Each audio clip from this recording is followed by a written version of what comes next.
Alappuzha കായംകുളത്തെ petrol pump ജീവനക്കാരന് നേരെ ആക്രമണത്തിൽ 2 ജീവനക്കാർക്ക് പരിക്ക്. പുത്തൻറോഡ് ജംഗ്ഷനിലെ പെട്രോൾ പമ്പിലാണ് ആക്രമണം. പെട്രോൾ അടിച്ച ശേഷം പണമില്ലെന്ന് പറഞ്ഞ് മർദ്ദിക്കുകയായിരുന്നുവെന്ന് ജീവനക്കാരൻ പറഞ്ഞു. ലഹരി ഗുണ്ടാ സംഘമാണ് ആക്രമണം നടത്തിയതെന്നാണ് സംശയം.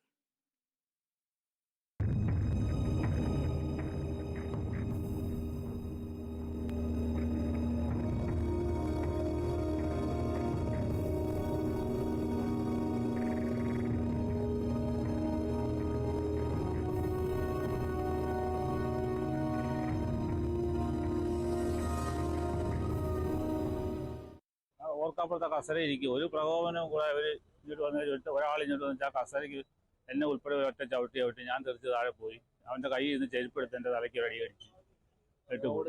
ഞങ്ങളുടെ കൂട്ടത്തിൽ നിന്നൊരു പയ്യനെ പിടിച്ച് അവന്റെ ഉടുപ്പിന്റെ കോളത്തിലാണ് കുത്തി പിടിച്ച് അവനെ ഇതിന്റെ പേരിൽ എന്തെങ്കിലും നടപടി ഉണ്ടായി കഴിഞ്ഞാൽ നിന്റെയൊക്കെ നെഞ്ചത്ത് കത്തി കയറ്റും.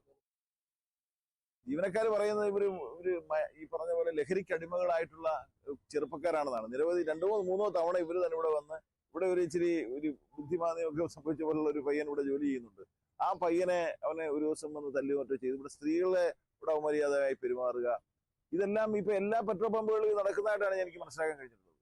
ഇപ്പൊ ചെറുകിട വ്യാപാരം മേഖല ഇതുപോലുള്ള വ്യാപാരം പോലും നടത്തിക്കൊണ്ട് പോകാൻ കഴിയാത്ത സാഹചര്യമാണെങ്കിൽ അത് വലിയ ബുദ്ധിമുട്ടുണ്ടാക്കുന്നു. കുറെ ആളുകൾ തൊഴിൽ ചെയ്യുന്ന ഒരു മേഖലയാണ്, ഒരു പ്രസ്ഥാനമാണിത്. ഇവിടെ ഞങ്ങൾക്ക് വളരെ ഇക്കാര്യത്തിൽ വളരെ വേദനയുണ്ട്.